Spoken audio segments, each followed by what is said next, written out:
Welcome to the Lentil Intervention Podcast, talking all things movement, whole food nutrition and environmental wellness with your hosts, Ben and Emma.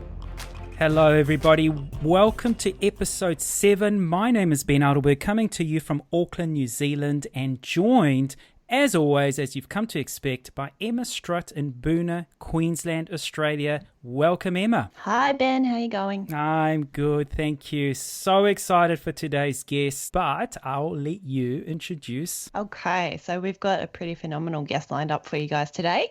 Brad Dalrymple. He's a principal environmental engineer at Ocean Protect, and he's got about more than 18 years, I think, experience in this space. Now, as part of his work at Ocean Protect, he actually co-hosts the Ocean Protect podcast with Jeremy Brown, and this is just a brilliant podcast. Like, I don't want to direct listeners away from ours. No, but let's definitely give them a little shout out. Absolutely. Yeah, if you haven't listened to it, please do, because they discuss key issues that are affecting the health of our oceans and what we can do about it, and that's just such an important topic at the moment. Brad's also one of those crazy people that have competed in the Ultraman event, and I think it's more than once too. Don't quote me on that, but I'm pretty sure it is. I wouldn't call him, just motivated. Crazy and amazing. I hear him laughing in the background. I'm looking forward to getting into this one, so let's bring Brad on. Thank you so much for joining us, Brad. Welcome, Brad. Thank you so much. So good to be on your podcast. A long-time listener, first-time guest. Thank you very much. Now, you are absolutely known for dropping plenty truth bombs about all sorts of things. So I'm really excited because I first met you and did a little interview over a year ago, I think, in Brisbane. Just a little bit about your sporting background, and which we'll talk a little bit about. But I've also heard you present, and obviously one of your only two long-time listeners. No, that's a lie. You've got many dedicated listeners, but of your podcast. So much to talk about. So let's get straight into it. Yeah. Tell us a little bit about yourself first. You know, who you are and why you became plant-based, because that's really where this whole journey began. Yeah. Look, it's a long story, and I thank you so much for that lovely introduction from Emma. But in terms of going plant-based, look, I actually was vegetarian in my early 20s.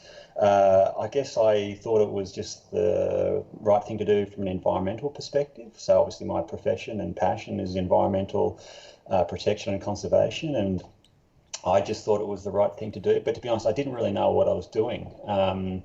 There wasn't really that much information. There was in relation to how to go about being vegan or plant-based. I didn't think I'd even heard those terms when I was a vegetarian. But long story short, I did it for many years, so like about 4 or 5 years. And then when I was sort of getting more into triathlon, I basically had a sports scientist look at my bloods and whatever, and they said, look, your iron levels are crazy low. We'd really suggest you basically start eating meat. And there wasn't really any discussion around, maybe you could eat more greens or anything. It was just a case of you really got to eat meat. And look, it was probably the worst decision of my life to actually just follow that advice blindly. And long story short, I just ate meat for a fair few years. But sort of in my, I guess this is going back 5.5 years ago now, I was sort of I'm now 41.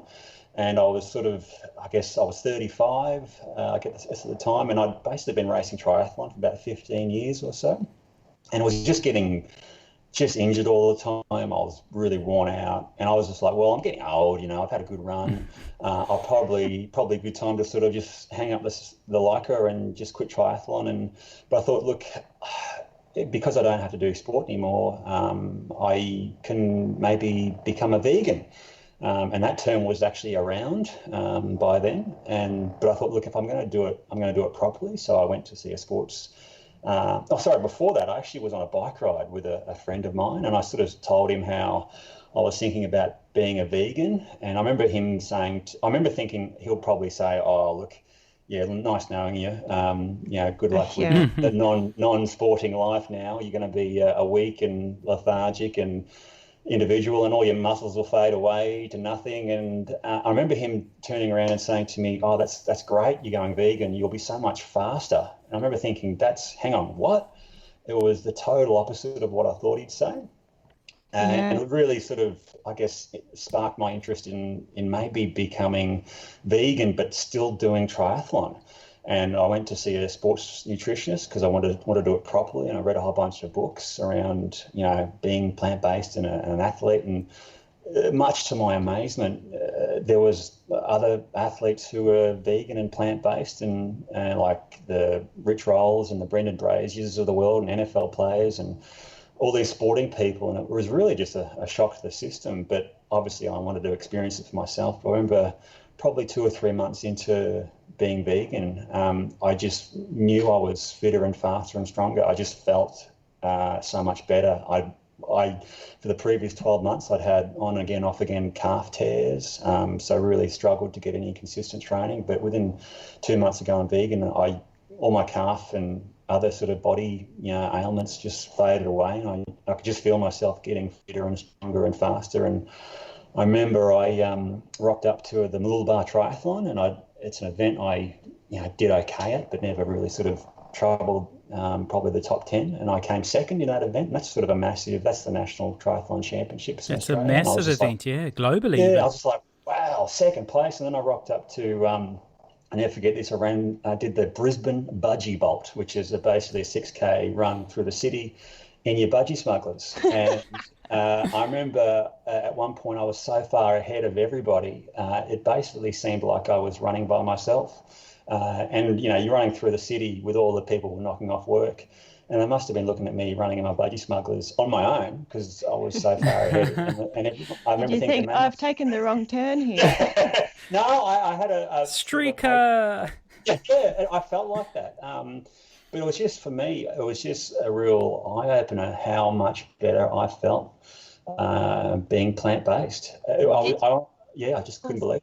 Sorry, I was just going to say, did you have any issues with your iron after you made the switch back to? No, because basically I did it right. Like I went to. Well, actually, to elaborate on that question, in hindsight, did you look back at those results? Because we've spoken in the past about when someone's on a plant-based diet, their iron levels will naturally be lower than what has been come to be expected of meat eaters, right? Because with non-heme iron, which is plant-based iron, your body can self-regulate that, so it doesn't need as much. So were you indeed low, dangerously low, like it's a problem, or were you actually what can actually be deemed to be, no, you're actually fine because of the diet you're on?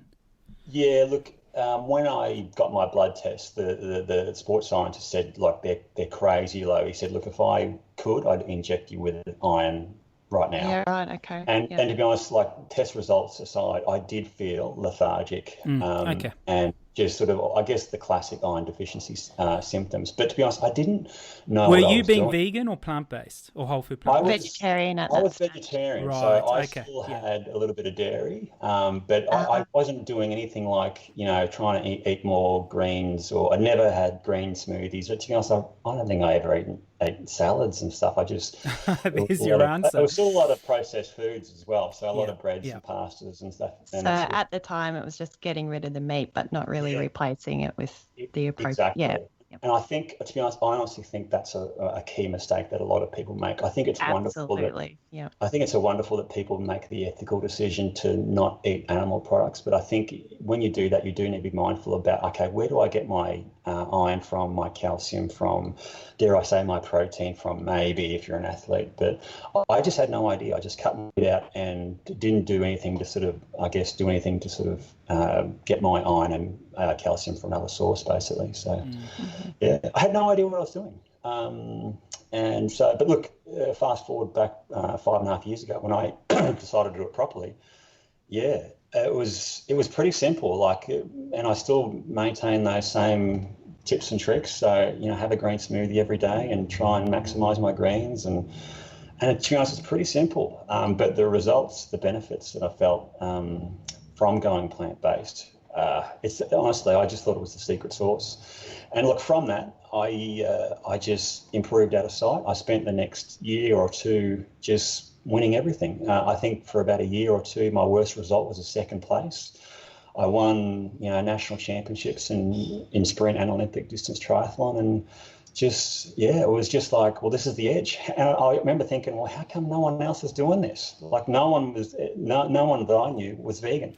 And of course, now, fast forward, 5-6 years, even at elite level with Triathlon Australia, there's actually quite a few plant-based athletes now. So it's certainly progressed since, for you, what is veganism, and how can athletes do it, to now it's proven, as well as so many other sports, but especially in triathlon.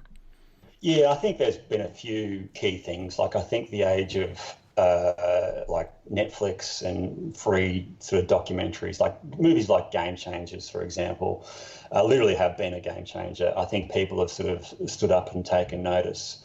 But certainly within my sort of small circle of friends and family, they saw just how fast I was getting. And, triathlon's a competitive sport, so the guys I was racing against basically wanted to beat me. And we're all spending thousands of dollars on fancy helmets and aero wheels, but from my mind, the most effective thing to do was, lo and behold, and it shouldn't come as a surprise, is to actually put the best fuel in your body. And from my perspective, the best fuel, without a shadow of a doubt, is whole food, plant-based nutrition. Simple as that.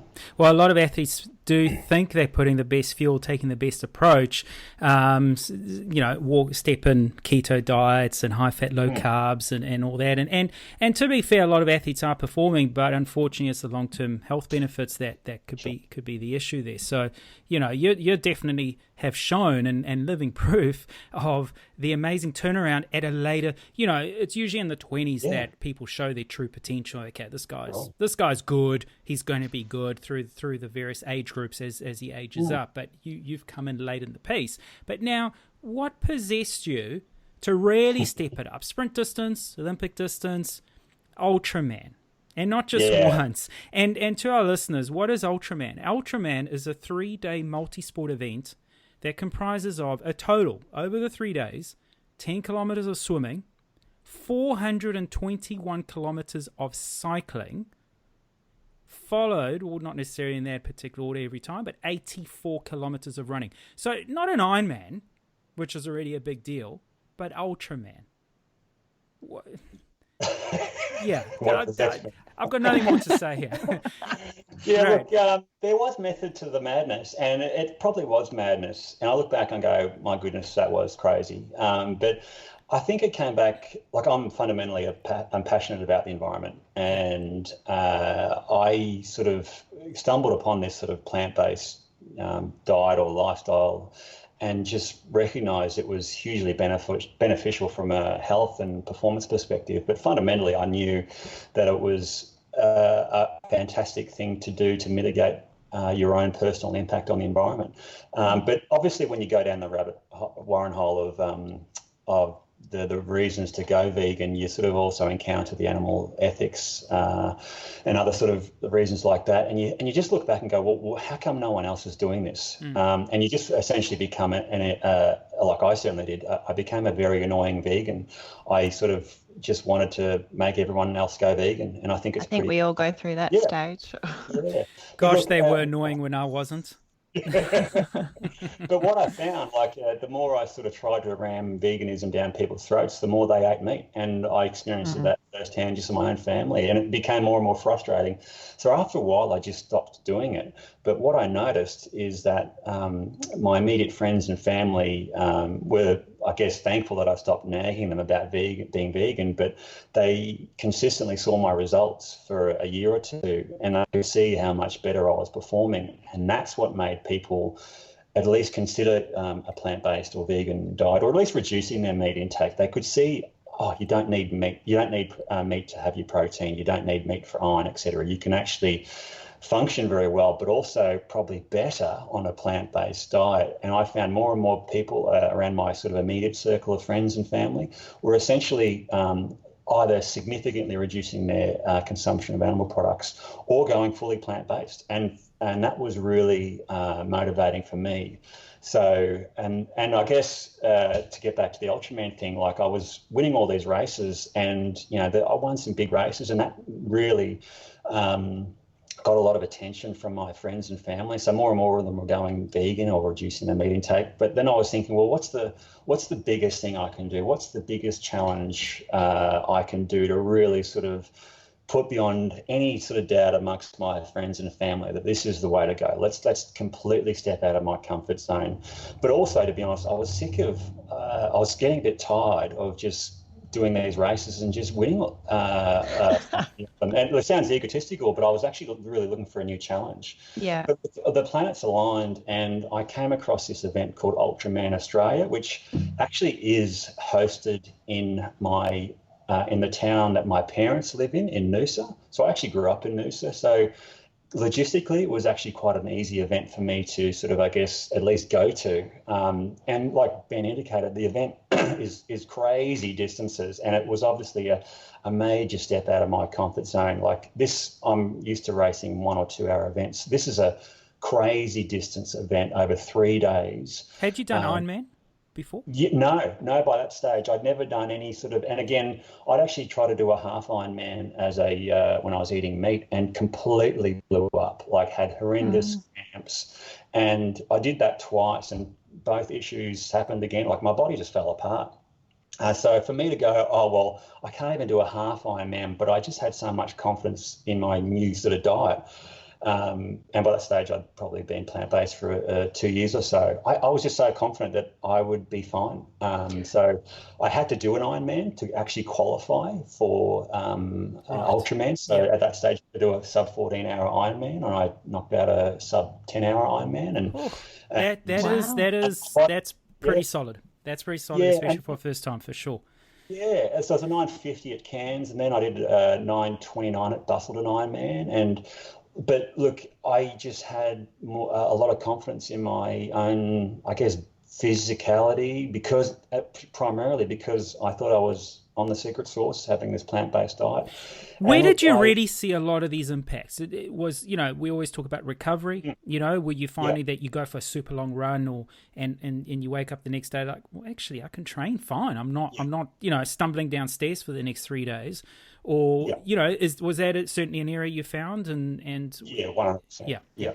Yeah, so look, there's probably 3 key areas, and I've talked to a lot of plant-based athletes since then, and we pretty much all said the same thing. It's obviously anecdotal evidence, but it's certainly very consistent. But number one, you recover better. Like I felt as though I could do a big session, and when you're doing triathlon, you're basically training essentially every day, and often twice a day or more. And it's really your ability to back up for the next session. However hard you might go for one session is almost irrelevant. You do need to be consistent throughout the week for many weeks on end. And I just found I was backing up really well. Second thing was I just didn't get injured. And to this day, like after 5.5 years of being vegan, I think I've torn my calf maybe once or twice. And I bounced back really quickly as a result. And that was, compare that to the previous year or two pre-vegan, I was tearing my calves all the time, had a lot of hip issues, etc., and was just worn out. But the third thing was I just found I just didn't get sick nearly as often. And again, because I felt as though I was sort of just having all these really good nutrients coming into my body and helping boost my immune system, essentially. So all those things combined means you essentially can train more consistently, and over time you just basically get faster and faster and stronger and stronger. Were you taking any supplements at the time when you were doing this heavy training load?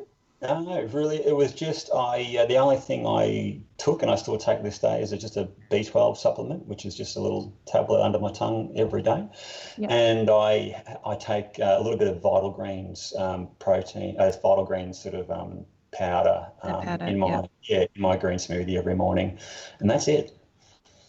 Yeah, he's a real life model of exactly. Oh no, you know what? It's and you're so right, because when I present to a lot of people, and when I talk to a lot of athletes as well that I coach, it's that anecdotal evidence, because there isn't real research. No one's been put in a lab, and okay, you used to eat meat. Let's do some tests so you're recovering better. We are catching up on that. We there are is more science coming out, but it's hard to watch this space. Yeah, but it's hard to explain the real.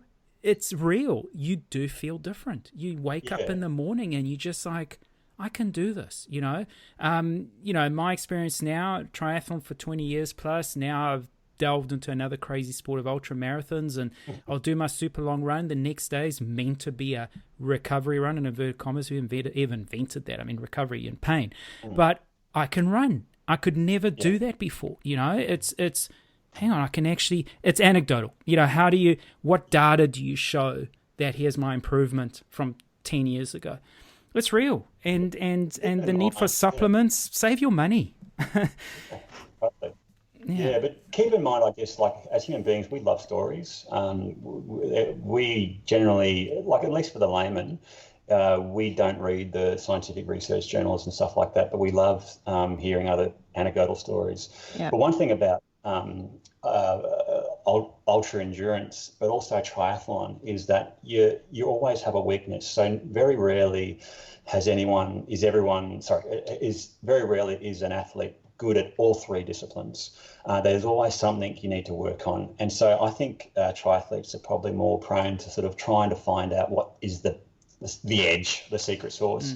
And they're more attuned to sort of bits and information that they pick up here and there. And that's why, to be honest, there is a growing number of triathletes in particular becoming plant-based. Like, so for example, when I rocked up to my second Ultraman, I was talking to the commentator, Steve King, and he does all the Ultraman events around the world. And he was saying about a third of all Ultraman athletes in his previous event were plant-based. And I remember a third, yeah. And I remember in the one I did as well, there was just a crazy number of, it's about a field of about 50 athletes. I think there was probably about 13 or 14 that were plant-based vegan athletes as well. But again, it's catching on for sure. You are finding that in super endurance events. When I say super, not necessarily a marathon or a standard distance triathlon. Even I meant like there's super endurance, because ultra marathon running, you're also starting to see quite an increase in the amount of plant-based athletes. So it's like you say, Brad. It's those that are really pushing their bodies to the extreme. Now you've really got to be extreme with how you look after it. And you need the carbohydrates, you need the antioxidants that are in all the plant foods. So it's a good fit, really. And I dare say 100%. These people are probably doing a little bit more reading, a little bit more research. And like you said earlier, Brad, a lot of people aren't interested in the science. You copy, you're right? You copy your idol, you copy a team or whatever. But if these people are actually educating themselves, listen to these podcasts and reading the right books and watching the right documentaries, then ultimately a lot are going to lead down this path, which is fascinating. And if you compare it to, say, keto, like I see a lot of people trying keto and they brag about it for maybe a month or two, and very quickly they fall off the wagon and they don't go very well. Whereas to build yourself up to an ultra endurance event, it takes many, many months, often years, to actually build yourself up to a sort of that sort of extreme fitness level. And you can't be doing, I guess, some sort of experimental diet that isn't going to provide you that longevity. It's not sustainable. From my experience, it's not sustainable. Whereas for me, a plant-based diet, I know for the rest of my life I am going to be plant-based. I really doubt that people on a keto diet would be able to say the same thing. But look, getting back to this crazy Ultraman, like the first time I did it was essentially about proving the point. I can do a plant-based diet. I'm completely out of my comfort zone. It's a crazy event, but I'm going to prove a point that I can do this crazy event on a plant-based diet. And long story short, I did. It was my first ultra endurance anything. And I remember rocking up to the event, and it was 50 of the most hardcore athletes I've ever encountered in my life. They all multi-Ironman athletes. Many of them had done Ultraman many times, and often probably about a third of the field were hardcore Audax riders, which do crazy 400, 500k bike rides, and they had all these records. And little me, I was like this sprint and Olympic distance guy. I was totally out of my comfort zone. But long story short, that first Ultraman, I came fourth out of 50. What? Yeah, and the guys in front of me, I remember there was probably, the three guys in front of me were all either current or former professional athletes.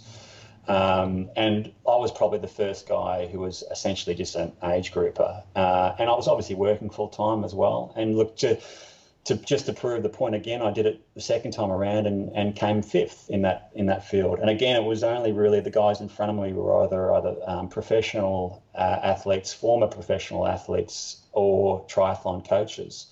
And so again, working full time, I was able to sort of just plug away and do these crazy events. But to be honest, after 2 Ultramans, I was like, okay, that's it. I've proved my point.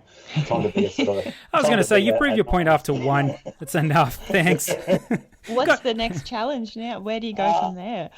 Look, I was happy sort of take it easy for a while. Like, recover, be a normal person, focus on my, I guess, my true passion, which is really about environmental engineering. And I still do triathlon.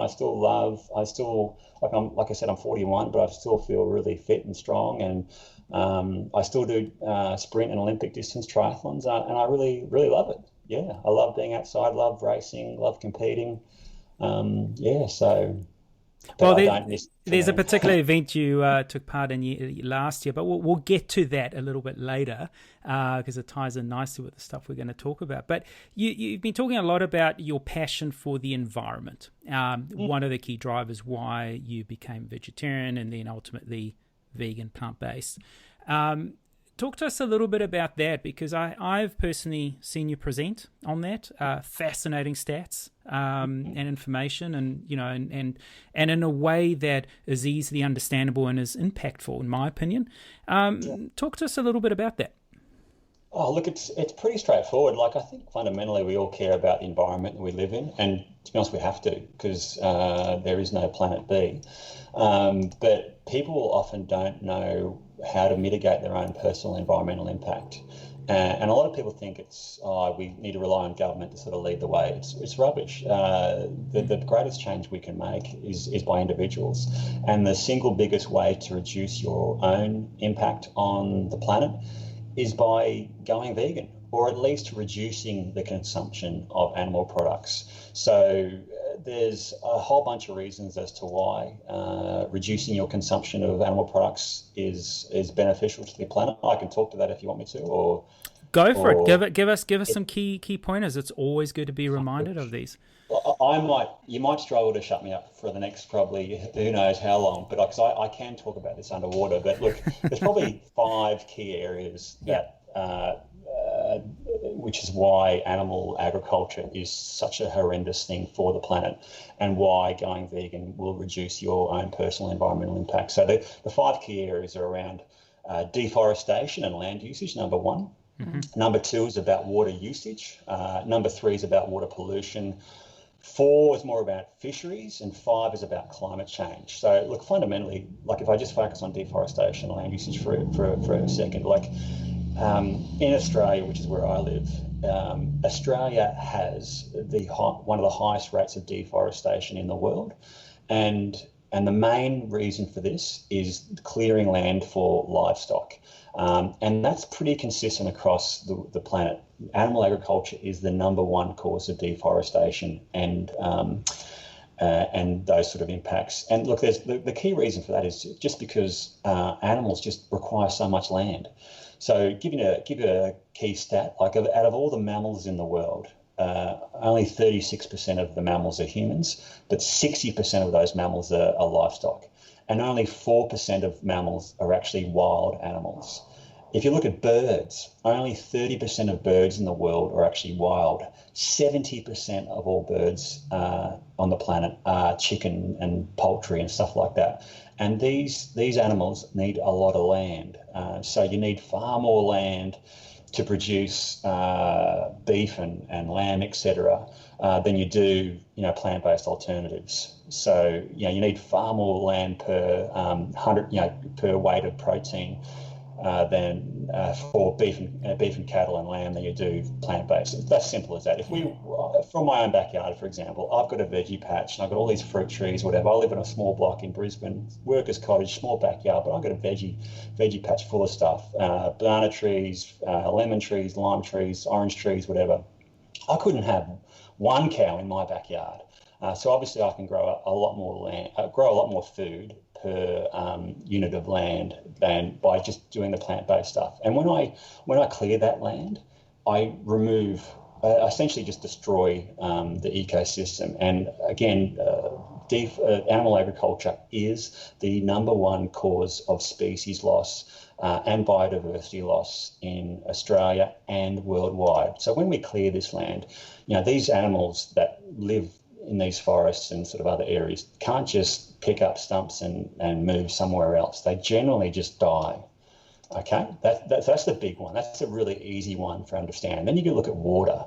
So particularly in Australia, we know we're a land of droughts and flooding rains. And in Brisbane, where I'm from, we've seen that just recently. Like we had the 2011 floods, which caused all sorts of property damage and death. But just prior to that, we were coming out of what we were calling the Millennium Drought. So, crazy low levels in our dams, we're all on water restrictions. But the reality is animal agriculture, cows, sheep, whatever, chicken, they need a constant supply of water, and they need a lot of water. These animals need far more water.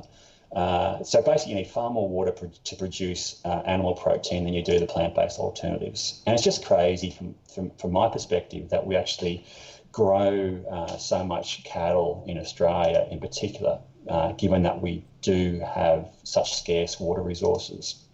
Okay, that's water demand. Then you look at water pollution. Now globally, and this is straight out of the United Nations Food and Agriculture Organisation, they've clearly stated that livestock is probably the largest sectoral source of water pollution. So livestock is probably the leading cause of water pollution worldwide. Animal agriculture is the leading cause of what we call ocean dead zones, which is basically areas in our oceans that basically have no life. And we see that globally, but also even in Australia, like 76% of the Great Barrier Reef catchment, for example, is grazing. And that causes horrendous impacts to the health of our reef. Yeah. And then people go, oh yeah, but fish is okay. Fishing is horrendous. So if you look at the figures coming out of the United Nations, again, we know that about a third of our fish stocks are overfished, and essentially the remainder are essentially at their limit. And there was a talk a few years ago that they thought that all fish stocks would collapse by 2050. Now, that's probably unlikely, but we're certainly putting a lot of pressure on our fish stocks. And we do know that we're essentially at our limit currently. And that's, from my perspective, really scary, given that a third of the world's protein comes from the ocean. And we're basically at the limit already, and our population is still growing. And what's also worthwhile noting is when you have these fisheries, they don't just catch fish. They catch what is referred to as bycatch. And it's estimated about 40% of all caught, fish caught is actually bycatch. So 40% of fishing is actually bycatch, and that's some rough numbers. I think around with fishing worldwide, they catch accidentally and subsequently typically kill about 650,000 whales, dolphins and seals, and about 50 million sharks. Gosh. And that's crazy. So it's, people love dolphins and whales, but to be honest, you're killing those in crazy numbers when you essentially consume fish. But look, then you got aquaculture, and people go, oh yeah, aquaculture's fine because we don't have the bycatch issues. But aquaculture probably provides about half of all seafood. But aquaculture is crazy polluting and uses a lot of food and energy. So I'll give you an example. Just to create 1 kilogram of tuna, I roughly need about 9 kilograms of what's called fish meal. And to create fish meal, I need about 5 kilos of wild-caught fish to create 1 kilo of dry fish meal. So basically, I need to catch about 45 kilograms of wild-caught fish to create 1 kilo of tuna. So, and that obviously comes with a bunch of impacts. So inefficient. Yeah. Just excuse my ignorance here. Are you talking about farmed tuna? Yeah. I did not know that was a thing, because I know you have that with salmon and trout and a whole bunch of other fish. I thought tuna is a hugely migratory fish. I didn't know you could farm tuna as well. Look, all these fish are often hugely migratory, like salmon. Gee whiz, they go up and down the rivers of Canada all the time, but unfortunately they're kept in these horrendously confined spaces, completely unnatural, really high stocking density. So as a result, they need to pump them full of antibiotics and energy, and they produce a whole bunch of excrement, and it's honestly it's diabolical. And then with their salmon, with their flesh being so grey, they actually dye them red. Correct. It's horrendous. But then that aside, I'm obviously charging through this, but then you look at climate change, and there's a whole bunch of talk around climate change at the moment. And to be honest, it is a massive issue. And if the listeners are out there are keen to sort of learn more and get real depressed about climate change, there's this great publication that's put out every year by the CSIRO, which is our, in Australia, our sort of scientific sort of leader and research group, and they do a publication with the Bureau of Meteorology, which look at all our weather patterns and whatever in Australia. And they put out a report every year called the State of the Climate Report, and that is some depressing reading. Okay, so this is pure science. This is for the science and data sort of geeks out there, but it basically clearly shows. So don't worry about anecdotal reports about, it rained a little bit more or whatever. This is pure data, and it clearly shows that, look, number one, air surface temperatures are significantly increasing, and they've significantly increased over the last 100 years, and they're basically on a trajectory that continues higher and higher, and that's really scary. And it's not just about, it's a little bit warmer, so it makes it a little bit easier to get out of bed in the morning. No, what we're seeing is it's not just hotter, we're getting far more frequent what we call extremely hot days, and that puts a lot of pressure on our most vulnerable, particularly the elderly and young, and which means a whole bunch more people are basically going to hospital with heat-related illnesses, and that essentially kills a whole bunch of people. And then Ben might have probably heard my talk about this pre-bushfires. So the Bureau of Meteorology talks about fire risk. And I was, when I was talking, probably Ben's heard me talk about this, it was all sort of just data, and no one really sort of cared too much around the increased bushfires. We've just come out of our just horrendous summer season of bushfires, which caused horrendous destruction. But what the CSIRO and Bureau of Meteorology have been saying for as long as I can remember is that the increased risk of extreme fires is increasing over time. And it's just going to get worse and worse and worse with climate change. And what we've seen basically firsthand is just that the reality of that. It's horrendously scary. And look, the reality is animal agriculture is a major contributor to greenhouse gas emissions. Now, the numbers vary. So people say it's probably either animal agriculture contributes probably between roughly 13% and 51%. And it really depends on who you listen to. But I'll use the UN most recent figures, which they claim about 14.5% of greenhouse gas emissions are from animal agriculture. Okay, but one thing that's worthwhile noting is the key greenhouse gas that is associated with animal agriculture is methane. And methane is far more destructive. They think about 25 to 100 times more destructive than carbon dioxide over a 20-year time frame. So if I'm really interested, and I should be, if I'm really interested in actually doing something about climate change as an urgent action, I'm more interested in actually targeting reductions in methane than I am CO2. For sure, we still need to reduce CO2, carbon dioxide, but I'm really far more focused on reducing methane. And the best way we can do that is essentially to just reduce our production and subsequent consumption of animal products. So look, you can, and that's a pretty clear. There's a whole bunch of scientific literature around essentially how much, like essentially animal products just require or produce so much more greenhouse gases per weight of protein or calorie, far more than plant-based alternatives. And they roughly say if you reduce if you basically went vegan, you'd probably reduce your own carbon footprint by about half. Which is a massive achievement. We can't do that with renewable energies and stuff like that. So whilst all these sort of environmental issues are really concerning, and it is depressing, there is actually a lot of hope here. Our solutions are readily available. I look at going plant-based, or at least reducing your consumption of animal products, as almost like the Swiss Army knife of environmental conservation and protection. It basically, just by choosing to eat plant-based alternatives and not eating animal products, we make a massive impact on reducing our own personal impact on the environment. And I see it as a really easy win. So I'm not relying on the governments of the world to go from coal-fired power to renewables, which will take a long time potentially. Yeah. This change I can make in my next meal.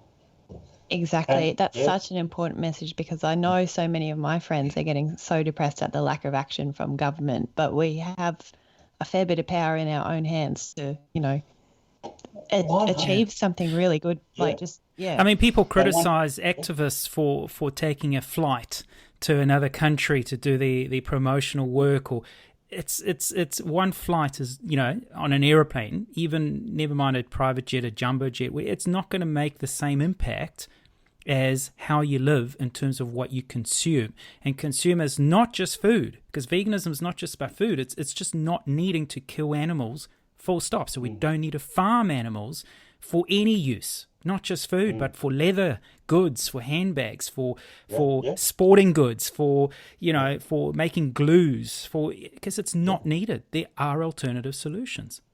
100%. And just getting back to Emma's point about, being despondent or depressed about all these environmental issues and feeling that there is sort of, you almost feel powerless. It's honestly, this is the quote I always use in the talks I give, is this is from Victor Hugo. And he said, there is nothing more powerful than an idea whose time has come. And I honestly think it is the time for essentially plant-based and eating and lifestyles and essentially reducing our own consumption of animal products. It's never been easier. There's never been more attention around this issue, and there's never been more people who are actually calling themselves either vegetarian, vegan, or at least flexitarian. Yeah, fantastic. And I mean, it has to be the time. We're running out of time. So, we can't just sit by and wait for the government to move their cogs extremely slowly. Yeah, and the reality is a lot of people are already there. So I think globally, the latest stats is that we think there's probably about a quarter of the population globally what we'd call vegetarian. In Australia, about 12% of the population are vegan, vegetarian, or rarely eat meat. And what we're seeing is that there's a whole bunch of celebrities, in particular, influential people that are essentially advocating for this. Probably not too many people listening to me because I'm, Z-list celebrity, but, the likes of Beyonce, Bill Clinton, Miley Cyrus, Billie Eilish. Everybody, all these cool cats getting on and basically encouraging people to go vegan, and it is working. There's all this information now. Like when I was in my 20s, going vegetarian and vegan and whatever, I had no idea what I was doing. And to be honest, from my perspective, there was a real lack of information. At least I didn't know where to even look.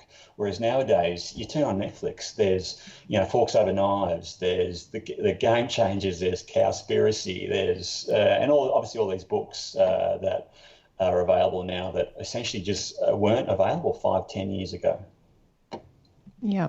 And so if any of the listeners out there are thinking, well, this all makes sense, but I'm just not ready to go completely plant-based, are there particular animal products that you would recommend cutting down on first, like, sheep and beef meat, or what do you see as kind of the most damaging or the crucial ones to reduce? Yeah, look, it's a great question. Fundamentally, I think you don't have to go full vegan overnight like I did. And I'm obviously an extreme individual, I'm either all or nothing. And but I think just baby steps, just reducing the consumption of animal products is a great step forward. And however that might be for you. But look, fundamentally, beef, essentially steaks, cattle, beef, are probably the worst from a greenhouse gas perspective. I'd probably suggest that as the first up. From an animal cruelty perspective, I think probably dairy is the worst. And to be honest, why are we drinking? Why are we eating dairy anyway? And to be honest, that's why I actually originally went vegetarian. I was suffering from actually various stomach problems. And I was looking at to find what can I actually do to mitigate this. And I just stumbled over this. That's how I actually originally became vegetarian, is that I tried this sort of vegetarian diet, which was dairy free. And I probably was essentially vegan without knowing what vegan was. But I certainly found that by ditching dairy, my stomach issues just went completely away instantly. And I've never touched dairy ever since. So, I think whatever sort of animal product that you can really easily cut out of your, or at least reduce in your own diet, is probably the best one. Yeah. But certainly, like I said, beef's probably the baddest of them all. And look, and there are some. I won't necessarily call them organisations, but collectives or groups, that are starting to not just request or go and protest or they're actually putting some clear thought in terms of how can Australia and New Zealand progress in terms of changing our habits. And for instance, in New Zealand, they very recently, I think just a couple of months ago, there was a report called the Green Protein Report was published. And we're actually hoping to get a couple of the authors on our show in the near future. But, for New Zealand, this whole internationally famous clean green image, which I have personally thought, I don't know anymore, because, when you go running in the bush and the forest and so on, and you see how many rivers, because you talk about the pollutants from animal agriculture and impacting water quality. Dr. Mike Joy, who's an environmental researcher who we're also got on our hit list for our podcast, and, he did a fascinating presentation on the eutrophication of our waterways, and it's an insane percentage of our rivers in New Zealand are polluted. And to the extent that now, and I don't know if you've come across this, Brad, but a lot of our triathlons now, you rock up at a race and the water's cancelled because of swimmers cancelled because of water quality. So, there's recognition that the impact of agriculture, and especially in New Zealand, so dependent our economy on Fonterra, dairy exports and then beef and lamb as well. But there's now recognition that, there's ways of reducing the pollution of our waterways, reducing soil erosion and deforestation and biodiversity and habitat loss and all that stuff you've spoken about. There are people coming together, smart people with solutions, because that's what we need. We need solutions in terms of how we can make that change. And another example, James and Susie Cameron in the Wairarapa, which is bottom of the North Island. They've bought a farm and converted this massive dairy farm into beautiful, growing all sorts of greens and vegetables and fruits and so on. So it can be done. We just need to start moving to the next phase now. And it's not just from I can talk about the environmental reasons to go vegan all day. And a lot of people obviously will talk about the animal ethics reasons to go vegan, and obviously you guys talk a lot about the health benefits of reducing consumption of animal products and going plant-based. But fundamentally, these dairy producers, the cattle farmers, etc., they really need to actually make this transition. Because a lot of people go vegan for animal ethics and environmental reasons, but fundamentally it's just becoming far more simple and cheaper and convenient to have the plant-based alternative. And there's so many, innovative companies now who are producing really good plant-based alternatives that are essentially going to be better than the animal product version, nutritionally, from a cost perspective, and that'll be the key reason why we're going to see reduced consumption of animal products. It's not because of animal ethics or environmental reasons. It'll be because the plant-based alternatives are going to be cheaper and better, and we're already seeing that with the likes of Beyond Meat, the Impossible Burgers and stuff like that. So, for example, in America, 60% of ground beef consumption is burgers. But we already have better and cheaper plant-based alternatives that taste, look, and feel just like meat. So if you're Mr. Hungry Jack's or Burger King or Mr. McDonald's, why would you continue to actually provide meat burgers when it's going to be cheaper and nutritionally better and your consumers won't actually be able to tell the difference between a plant-based alternative and a meat one. Now, when you say cheaper, that's cheaper to manufacture because of but not, unfortunately, I don't think we're still seeing it sold as cheaper. That's probably where a big disconnect is as well. Not yet. Not yet. The more Correct. people who pick that up, that will drive the price down, hopefully. And to be fair, from a health perspective, I mean, Emma, you can certainly butt in here at any point, but my thoughts are there's two.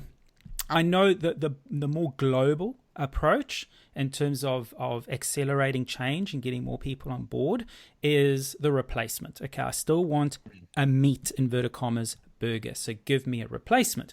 But if you're more of a purist in terms of, okay, if you really want to impact your health, well, then you just don't need that at all, because... Well, I think people are going to Macca's not to be healthy. So, I mean... Well, that's exactly my point. I mean... These products aren't designed for people who are doing whole food plant-based diets. Yeah. These products are designed for people who need to transition, and they're using that as a transition food. Like, I think they've got a really important place. Agreed. It's not for people like you, Ben. I agree. I think the key question is, why do people eat meat or drink milk? It's because they like the taste. But if I can produce an equivalent that tastes better and is cheaper and nutritionally better, why would I even bother choosing? Should we take a step back on that? We like it because we've been made to like it. Yeah. You know, so if the Beyond Meats and all these guys with great marketing budgets and so on, if they change the tide and make us like the alternatives, then that's where we can really make change. Because really, it's what you hear on the TV, it's what you see in a magazine, it's what you see on a billboard, it's who you see sponsoring teams, the Olympic Games sponsored by McDonald's. You know, that's... I think that will take time, though, because it's also intergenerational. Like, food's not just about food. It's like, remember this? Grandma used to make this for us. Yeah. Like, it goes back generations. And but that's where Brad says, that's where we can actually be hopeful. You know, it's not all doom and gloom. It's. I mean, it is depressing. Absolutely. It'll just take a bit of time. Yeah, unfortunately. Yeah. But look, but it's amazing how quickly innovation happens. Like, we look at, 10 years ago, Twitter was a sound that a bird make. I think it was Philip Wallen in his great speech. He talks about Google being a baby noise and like Al Qaeda being his plumber. Now, like, all these things are basically where there's innovation and when there's real reason as to adopt those innovations, we're very quick to jump on these initiatives. And that's why I still maintain the dairy industries, the beef and lamb and chicken industries would have to be crazy to think that they'll still be business as usual in 10, 20, 30 years' time. They just won't be. I mean, we can see that Tyson, they're like a major meat company in America, and they're one of the biggest investors. Is it Beyond or Impossible Burger? Yeah, one of those two companies. Yeah. Oh, a lot of them are. Fonterra, I think they're the world's biggest dairy exporter out of New Zealand. They're already buying into plant-based sort of alternatives. They all are because, like you say, Brad, you'd be crazy to think BAU, everything hunky-dory in 5 years' time. No, you've got to have new streams coming in to keep a piece of that pie. But now, when this has been brilliant, honestly, because it's always good to talk about the same stuff, the stuff we know, but it's reinforcement and it gets more people into action. But now, the stuff you've spoken about, there's been I wouldn't say a common theme, but there's been quite something that's been a bit more prevalent, and that's the word water, the impact of water. And you work for a company called Ocean Protect that... probably doesn't sound as sexy because it's, stormwater related. Tell us a little bit about that company, because then we're going to talk about a brilliant podcast that we did mention at the beginning of the show that you do with your co-host Jeremy Brown, who's one of the co-founders of Ocean Protect, who unfortunately we did want to have on the show, but lockdown commitments. He's obviously got some Netflix to watch, or not sure what else. But because we were happy to have him as the non-vegan on the show, because you get a lot of stick for being the vegan on your show. But tell us a little bit about the work you do for Ocean Protect, because we really want to get into what you guys cover in that podcast, which is just brilliant. Yeah. Look, so fundamentally, Ocean Protect, our key mission is to stop pollution entering our oceans and waterways. And so how we do that is via appropriate stormwater management. So for example, a lot of people, and like it isn't sexy currently. We're doing our best to increase the sex appeal of stormwater, but that's why they got you on board. Yeah, that's right. Look, like as I'm sure you guys know from if you listen to the podcast, like for example, a lot of people are concerned around the amount of plastic in our oceans, and from my perspective, to appropriately solve environmental issues, you need to have a good understanding as to what's causing them, and subsequently good understanding of what the potential solutions might be. But so whilst a lot of people might be really concerned around ocean plastic, and there's some crazy stats around plastic, they think there'll be more plastic in our oceans than fish by 2050, for example. But what most people don't realise is where that plastic is coming from. And they think about 80% of all plastic in our oceans is actually from land-based sources. And the key mechanism as to how that plastic gets into our ocean is via stormwater runoff. So when rain falls on the ground, it essentially washes the land, and that stormwater runoff makes its way into our creeks and rivers and ultimately our oceans. So, and with our urban environments, you've got a lot of people and a lot of impervious surfaces. And we've essentially designed these drainage systems, these underground systems, to convey stormwater runoff away from our sort of people and property as efficiently and as effectively as possible. So, and they're great ways of essentially getting stormwater away. But ultimately, that away is our creeks and waterways and ocean. And then when that runoff washes our streets and pavements and car parks, it washes a whole bunch of pollution into our waterways, including a lot of plastic. And so how Ocean Protect essentially makes our money, we're a business, we're probably called a social enterprise. We like to install little devices, underground assets, often, to capture that pollution in the stormwater system before it actually discharges into the downstream environment. And in its most simple form, it's like an underground garbage bin. So little gully baskets, or sort of more what we call gross pollutant traps, essentially just intercept that stormwater, capture the pollution, and prior to the cleaner stormwater draining downstream. And so how we make our money is by selling and maintaining those sort of assets. But what we're doing also, which is essentially costing us money, is raising awareness around this issue of the importance of stormwater and how we can essentially do it better to protect our waterways and oceans. So, and one of the ways we do that is via a podcast. So, and we've found that it's a very effective way of reaching a fairly mass audience, a real spectrum of society. I'm not just talking to engineers or stormwater professionals. I'm talking to everybody. So everyone from a mum or a dad in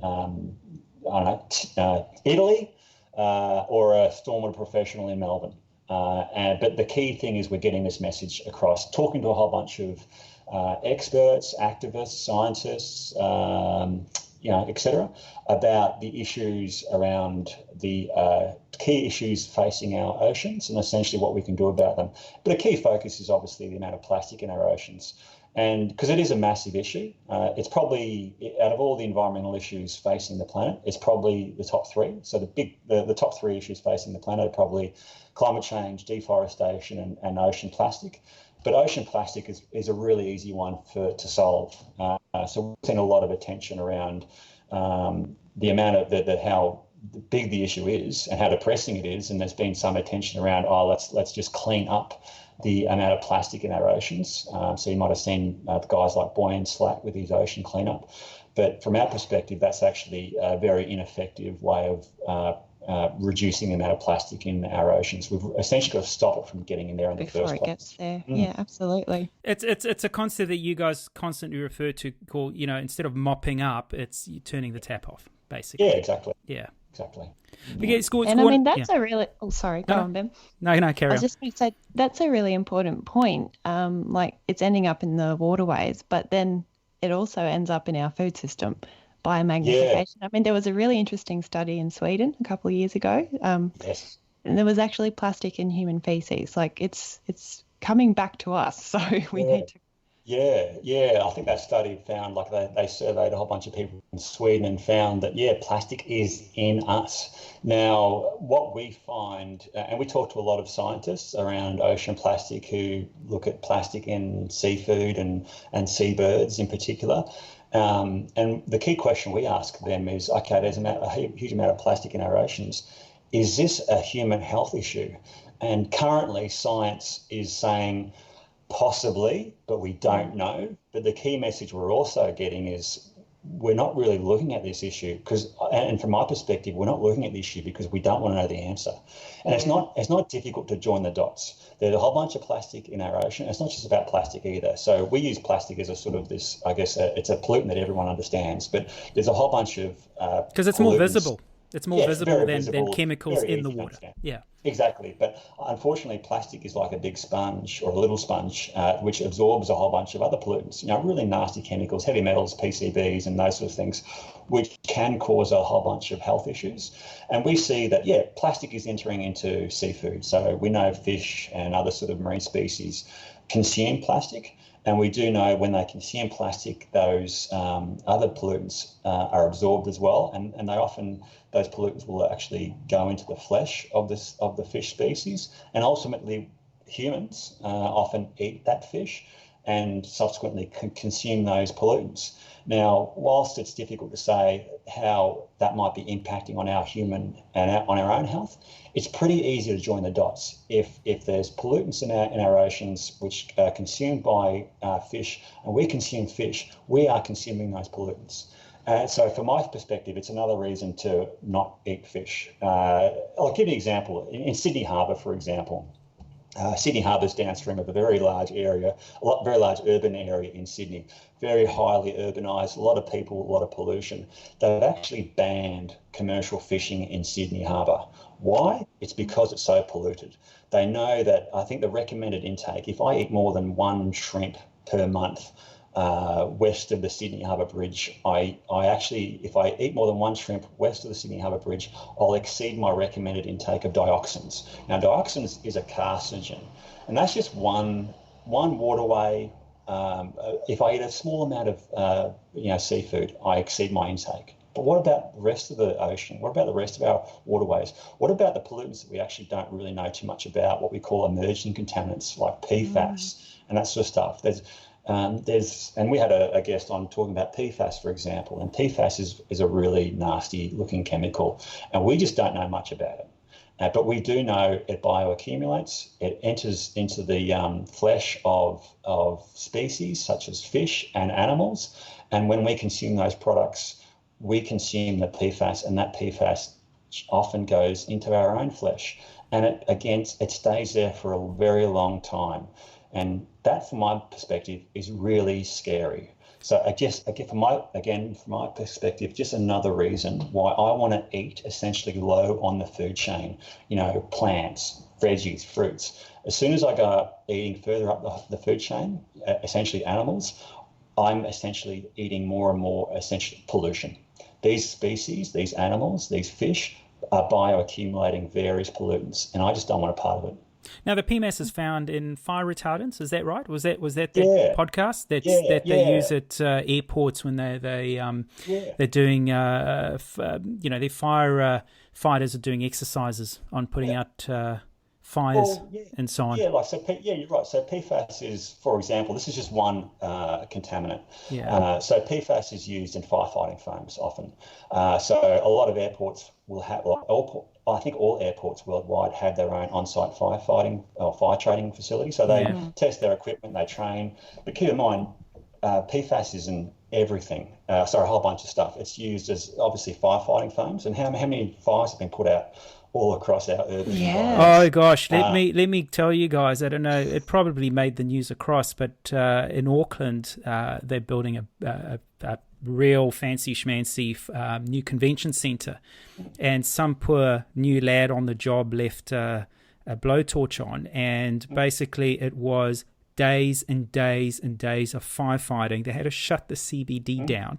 Now, this is in Auckland Central CBD, right? Auckland's surrounded by water, but this all that firefighting, all that water that pooled in the car parks, but also just washed down the stormwater drains, washed down the streets into the harbour. So when we talk about fire retardants and all these nasty chemicals, that just happened here. And, me being new to your podcast, in terms of, you guys are, a year and a half old now. And one of the first things I learned from your show, and it's been fascinating, because who knew I'd be fascinated about stormwater drainage. But, the thing you talk about, out of sight, out of mind. No one thinks about Such what a disconnect. Just wash it down. Just wash it down into the drain. Out of sight, out of mind. Residents just washing their driveways and blowing all the leaves. Just a down lot the of drain. people probably think it goes through some kind of treatment before it ends up in the rivers and the oceans. It's straight into the ocean, isn't it? Yeah, generally we think, we essentially don't know the answer to this question, but we think roughly about 90 to 95% of all urban runoff goes straight into our waterways. Look, there's another issue in Auckland, and I don't know if it's New Zealand-wide, but I know this for a fact because I know some project managers have worked for the council. And it's not a project completed yet, but the old system where you've got a sewerage line and a stormwater line that run alongside each other, and to prevent flooding with big rains that you might have, the design is that the stormwater overflows into the sewerage line, right, to sort of alleviate the pressure. But what happens when the rain continues? You've got this massive downpour as we get here, then that sewerage then backflows back into the stormwater, and hence why now we've got this fantastic website you can go on and look at the water quality, and it's amazing. After every rain, beaches are showing red. Do not go swim. Yeah, and that's it's generally most sewer systems will at least overflow straight into the waterway in a significant rainfall event, and that's fairly frequent. And again, that will go into a creek, into a river, into the ocean, and if we're looking to consume products out of those environments, not me. But look, use PFAS as an example. You mentioned, it's from firefighting. It's used in as a sort of a water repellent. So in all our sort of waterproofing, in Teflon sort of pans and that sort of stuff. So it's really at significant concentrations in a lot of different areas, not just sort of around firefighting areas. And again, it doesn't break down. It bioaccumulates, and it has strong links to being a potential carcinogen. So it's a pretty scary pollutant. It's just one of the emerging pollutants that we sort of look at as environmental engineers and stormwater professionals. When you talk about water quality in the oceans, how important is, because we're talking about stormwater here, but how important is it what goes down our drains at home, say? So Absolutely. So look, in our local waterways, in our creeks and rivers, urban stormwater runoff is the number one cause of ecological degradation in our waterways. So it's not just the ocean. Urban stormwater is causing horrendous impacts in our own local waterways. Yeah. So it is important, but so is it quite significant, the importance of choosing, making better choices with detergents that we're using in the kitchen and in the bathroom and so on. The fabric particles now that, are coming off our clothes in the washing machine and the microfibers, all the microfibers and food down the drain, the old school incinerators, don't need that. But keep in mind, there's two separate essentially systems. There's the stormwater system, which takes a surface runoff from our impervious areas, our car parks, roads, backyards, etc. But then you've also got a sewage system, and that takes essentially out of household effluent, so stuff out of your kitchen sink, out of your toilet, out of your bathroom, out of your laundry. So those sort of discharges go to the sewer system. But as you pointed out before, when we have significant rainfall, these sewer systems often overflow into our creeks and rivers. So when they overflow, they overflow the pollutants associated with it as well. But also keep in mind, the sewer system will drain to a sewage treatment plant, typically, at least in developed countries. But that sewage treatment plant can only remove so much pollution as well. And the more pollution it has to essentially treat, the harder it has to work, and the less likely it's going to be able to actually produce a high quality effluent. and some pollutants just can't be removed. Things So like the microbeads more, that you find in often, cleaning face products and things like that. So fundamentally, if we can, we certainly need to. We shouldn't have these microbeads and micro plastics in our clothes and our cosmetic products. They should just fundamentally be banned. But if in the absence of a ban, just don't use them. I mean, another fascinating statistic, this was a very recent podcast of yours, spoke about the plastic coming off the roads due to the wear of tyres. I mean, again, who thinks about this? You're trying to be this eco-warrior and you think, okay, I'll get an electrical vehicle because, it's going to be better for the environment. And yet, this was the stat, I recall this clearly, 20% of plastic from tyre degradation. So it was a National Geographic article that still blows my mind. I think it was about a year and a half old, but it basically said, I think somewhere between 20 to 30% of all microplastics in our oceans is from tyre degradation. It's crazy. Again, because most of our roads, the vast majority of our road surfaces will drain straight into the drains and into our waterways and creeks and oceans. A lot won't have drains, to be fair, especially in the open roads. That's just crazy. So, let's talk about, you've had a lot of guests on the show that, I can name a few, but, common theme, ocean cleanups, plastic removal, beach cleanups, all that kind of stuff. How effective, because we talk about instead of mopping up the water, let's turn the tap off. How effective do you feel these cleanups are? All these fantastic bodies of people that get together, social media, hey, let's meet on the beach, clean up the beach. How effective is that in the sense that, is that where we should be putting a lot of our energy? Or should we be focusing it somewhere else? Look, in short, these ocean cleanups are very ineffective. But you've touched on the metaphor that we use in terms of turn and tap off and or the mop from the bucket approach. So the metaphor we use, just to elaborate, is, okay, if you walk into your kitchen and the sink was overflowing, the tap was running and the sink was overflowing and there was all this water on the floor, what do you do? What do you do first? Do you grab the mop and the bucket to clean it up, or do you turn the tap off? And fundamentally, we know the most effective way is turning the tap off. The least effective is the cleanup. And we talk about this concept of the waste management hierarchy. So essentially, you've got and it's basically prioritizing actions. So at the top, the most effective, the least expensive is avoid. So essentially avoiding plastic in the first place. So not using single-use plastics, reducing your own plastic consumption, etc.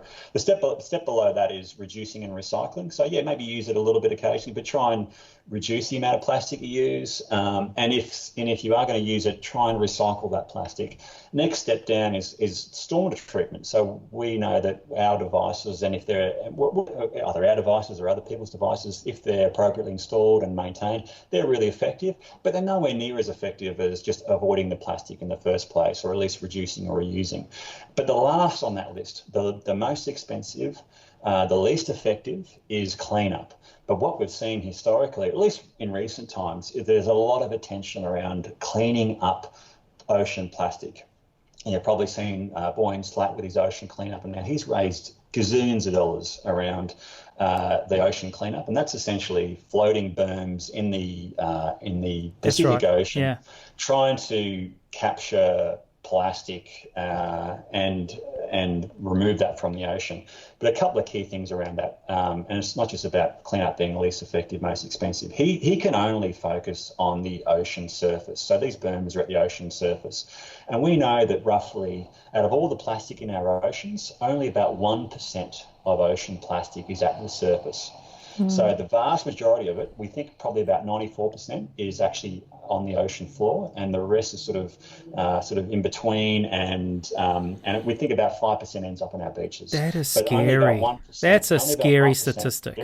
Yeah, and just recently there was a study that came out. I'll misquote it, but it basically looked at like the deepest trenches in our oceans, and they basically found crazy concentrations of microplastics in sediment. And just recently, one of our recent guests, a lady called Kathy Willis, who is a PhD candidate from CSIRO, she was saying how they did some sediment sampling in the estuary in Hobart. Now, Hobart's, it's a city, but it's not a hugely densely populated city.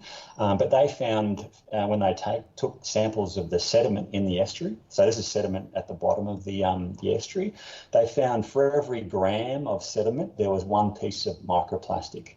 So you imagine if you just had a kilo of sediment, which isn't much, a couple of Coke cans of sediment, you'd have 1,000 pieces of plastic. And so again, so that the ocean cleanup is really only focusing on the ocean surface. And there is a huge amount of plastics, don't get me wrong, at that ocean surface, but it's the lion's share of it is either at the bottom or in the water column. So that's why it's so important and so much more effective to actually stop the plastic from going into the ocean in the first place.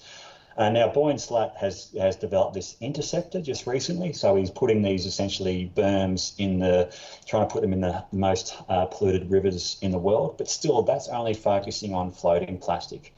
Now, in his demonstration that you might have seen on YouTube, he uses these rubber duckies floating on the surface and how, the interceptor is really good at capturing these rubber duckies. But again, the vast majority of plastic, even in our rivers, is not at the surface.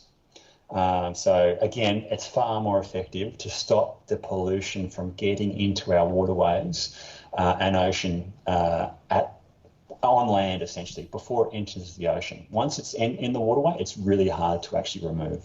I'm always playing catch up once it's in there. Totally. Because your point was the best solution is avoid it altogether, and I'm just amazed how people have put so much energy into straws, when fundamentally we just don't need straws. I know people were captivated and moved by, that super, viral video of this guy pulling a straw out of a turtle's face. Nice. But, it's when I look at, so we've got rid of single-use plastic, but now we've got reusable plastic. But that can still end up in the ocean and cause the same problems.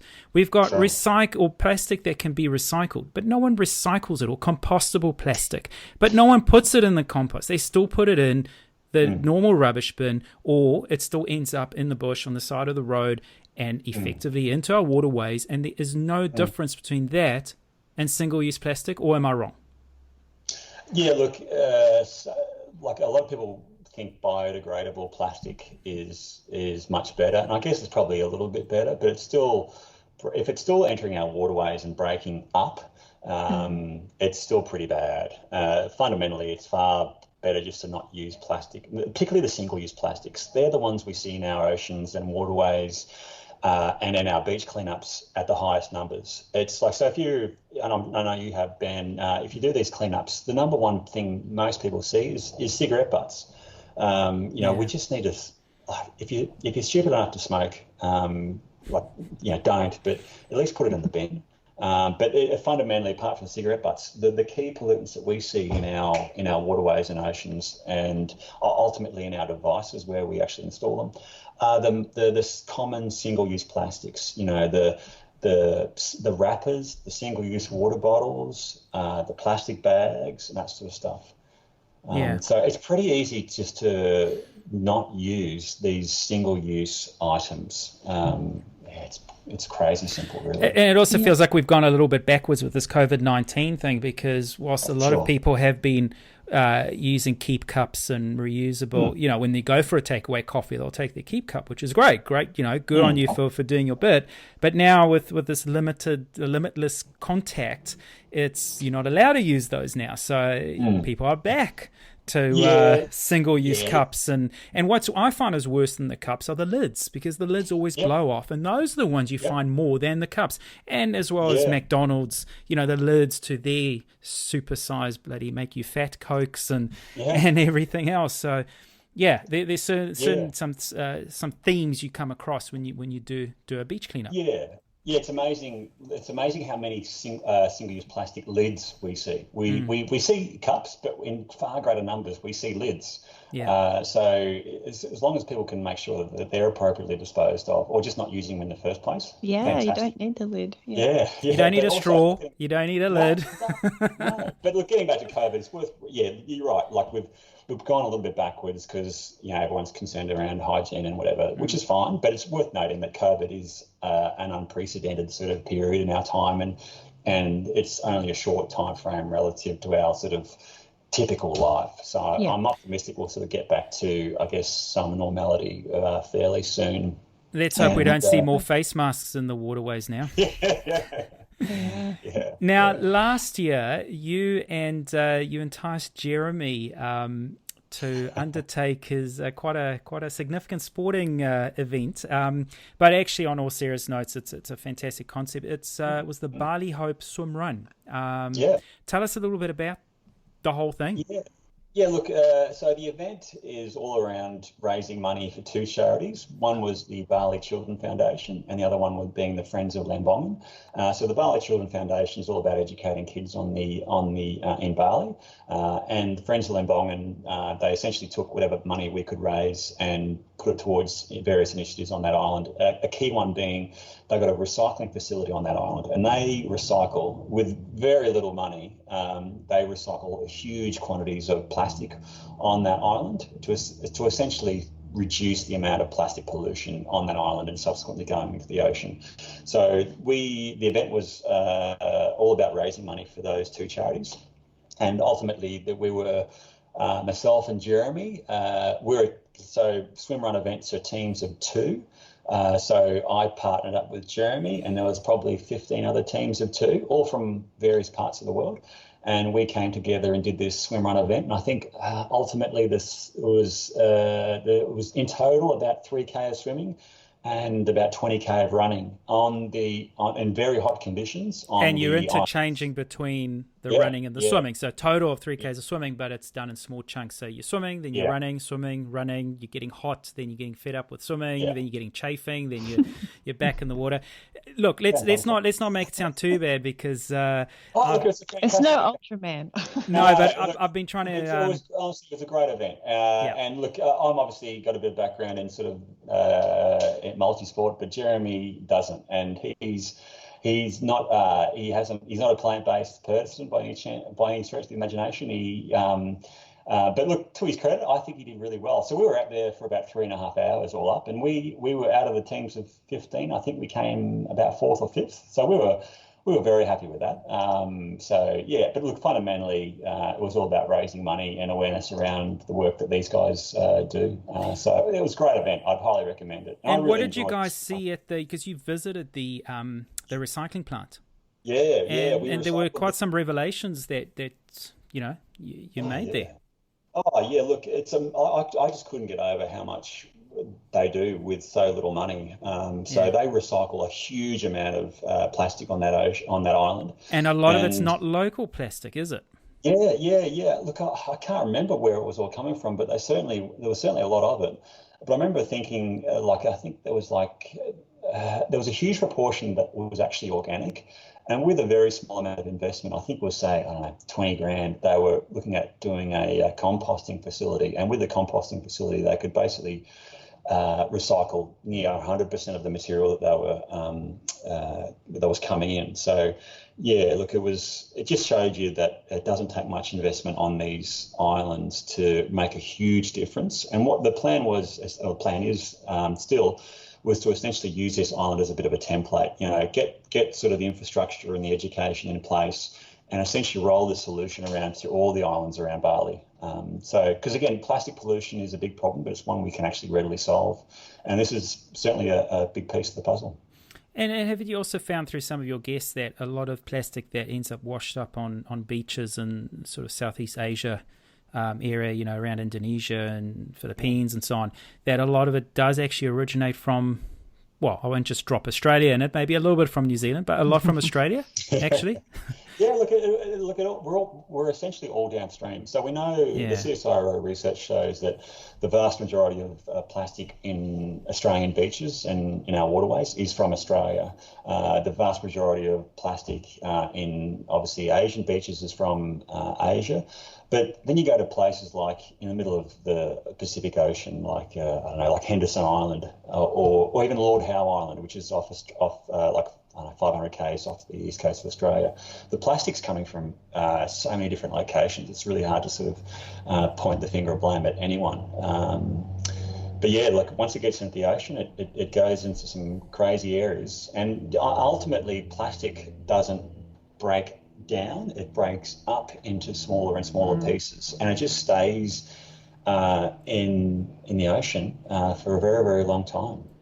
So that's a true global pandemic, basically. Oh yeah, 100%. But having said that, it's a global pandemic, but we can all readily solve this problem. And just recently, I think the Indonesian government have sort of committed to going plastic pollution free, or being plastic pollution free by 2040. So a bunch of investment around education, recycling, waste infrastructure. So whilst they've got a big problem, they're really working towards it. So that's the thing we're trying to do ultimately with, I guess, this advocacy that Ocean Protect is certainly doing and others are doing, is essentially raising attention around this issue, getting good science around it, understanding the problem, and sort of advocating for appropriate solutions. And fundamentally, we know it's money well spent, because places like Asia and particularly Bali, for example, tourists don't want to go to these areas if the beaches and oceans are plastic. But if they can clean them up at some expense, the benefits will far exceed the cost of doing these initiatives. Yeah. So we have covered a phenomenal amount of different topics today. So if someone's keen to make a difference, you've inspired them, they're fired. What are your top tips that people could be implementing, like, straight away? Look, number one, I think the number one thing that people can do to reduce their own personal environmental impact is essentially to reduce your consumption of animal products. 100%. That'll reduce your carbon footprint, you reduce your own personal water demand, etc. By far and away, it's an easy win.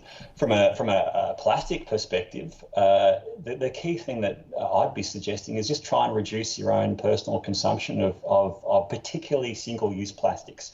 We don't need to have single-use water bottles. Try when you go to the shops, try to avoid items that are in plastic, or try and reduce your own usage of plastic in these supermarkets. Use the brown paper bags instead of the plastic bags and stuff like that. Go to the bulk food shops and put things in paper bags as opposed to having items wrapped in plastic. They're probably the two key things I'd be suggesting from a plastic perspective. It's pretty easy, really. Yeah, mindful consumerism. Yeah, absolutely. Brad, it's been an absolute delight having you on the show. I mean, like Emma said, we've covered so many topics, and but there's good reason for it, and all interrelated as well. And what you've shown is it's a lifestyle, right? It's everything you do in a professional capacity. It's everything you do in your private life. It all interrelates. It's the way we should be living in the future, being more conscious of the environment, more conscious of our habits, more conscious of our own health. And thank you so much for coming onto the show, sharing so much information, so much data, and so many really useful tips. So thank you very much, Brad. Really appreciate it. Thank you, Brad. Yeah, and look, to both of you guys, thank you so much for having me on your wonderful podcast. I think you guys are doing wonderful work in this space, and it's a real honour to be a guest on your show, and happy to. I can obviously talk about this sort of stuff underwater forever. So, but we'll have to have a part two. Yeah, but again, I wish you guys all the success in your podcast, and I'm sure you'll get a growing audience exponentially in the episodes to come. I'm sure. Thank you very much, Brad. Really appreciate it. Thank you for listening to the Lentil Intervention podcast. If you found this interesting, make sure you subscribe and share it with your friends.